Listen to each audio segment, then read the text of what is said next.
Шон Диди Комс е обвинет за дрогирање и силување на 10-годишно момче во новата тужба поднесена вчера, пишува Page Six. Тужбата во негово име ја поднесе адвокатот Тони Басби, пренесен Reuters. Обвинителот тврди дека се случило во 2005 година, кога тој и неговите родители дошле во Њу Јорк за да присуствуваат на аудиција организирана од Диди. Тој тврди дека го запознал раперот во хотел во близина на Madison Square Garden. Потоа, како што се наведува, му отпеал неколку песни на раперот, а тој му рекол дека може да го притвори во звезда и го прашал колку сака да биде звезда. Тогаш 10-годишното момче одговорило дека ќе направи се за да стане звезда. Тогаш Диди му наредил на член на неговиот тим да му даде на детето сок, кој според обвинителот содржал дрога. Тој вели дека се чувствувал чудно откако го испил газираниот пијалок, а Диди наводно му рекол: "Понекогаш мораш да правиш работи што не ги сакаш", а потоа, како што тврди, го принудил на орален секс. Обвинителот тврди дека потоа се онесвестил, а кога се разбудил му биле собличени панталоните. Поради ова тој верува дека бил сексуално злоставуван. Тој вели дека почнал да плаче, а Диди наводно му рекол дека ќе ги повреди родителите ако им каже што се случило. Мажот изјавил дека на родителите им кажал се, но тие се плашеле да го пријават Диди.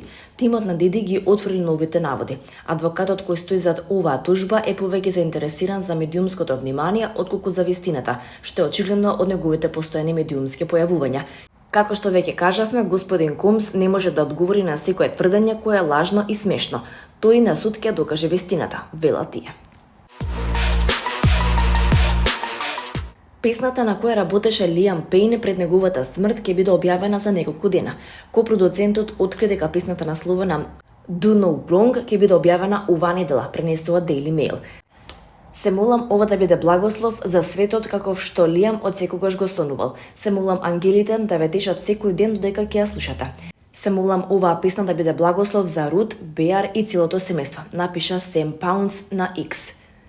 Имено Пейн почина откако падна од балкон во хотелот Casa Sur Palermo во Буенос Ајрес, Аргентина на 16 октомври. Според прелиминарниот извештај од обдукцијата, пејачот починал откако се здобил со повеќе внатрешни и надворешни повреди по падот од балконот. Објавен е и прелиминиран токсиколошки извештај кој покажал дека пејачот во телото имал траги од кокаин, бензодиазепин, крек кокаин и розов кокаин, кој е комбинација од метамфетамин, кетамин и MDMA. Според извештајот на Mirror, полицијата пред неколку дена влегла во хотелот во потрага по дополнителни информации во врска со хотелскиот персонал. Изворите велат дека хотелот е должен да ги предаде новите безбедносни снимки на истражителите и да обезбеди информации за вработените. Во моментов се води истрага за вработените кои работеле на денот на неговата смрт, како и оние кои работеле неколку дена пред несреќата. Истражителите веќе разговарале со двајца вработени за кои се сомнева дека тие му доставувале дрога на Лиам. Наводно, чистачот и уште еден вработен ја скриле дрогата во кутија за сапун, која полицијата подоцна ја пронашла во собата на Пейн.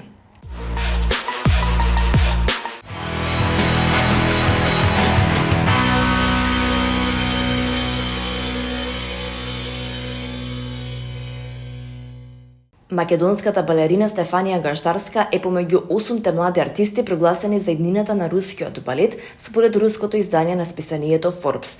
22-годишната Стефанија е солистка во познатиот Пермски академски театар на опера и балет Петар Илич Чајковски, а во 2020 година стана прва македонска балерина, дел од балетскиот ансамбл на престижниот Болшој театар во Москва. Гаштарска балетското образование го започнала во Скопје во средното училиште Илија Николовски Луј, а потоа на 14 годишна возраст образованието го продолжува во Русија во Пермското хореографско училиште.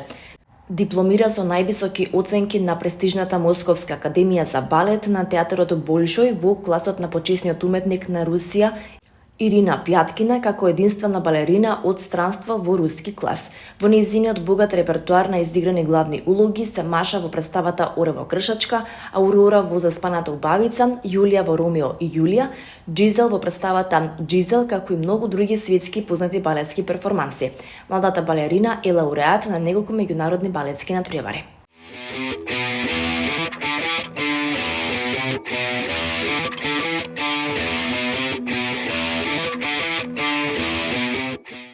Националниот ансамбл за народни игри и песни и танец организира едукативни часови за млади од 18 до 23 години.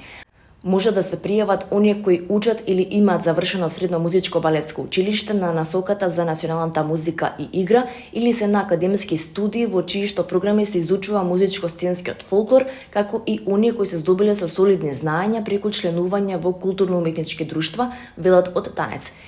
Кандидатите ќе ги избере стручна комисија која ќе ги провери основните музички и физички предиспозиции. Играчите треба да изведат еден играчки образец по личен избор и еден од репертоарот на танец предложен од комисијата. Пеачите треба да изведат една народна песна по личен избор и една од репертоарот на танец.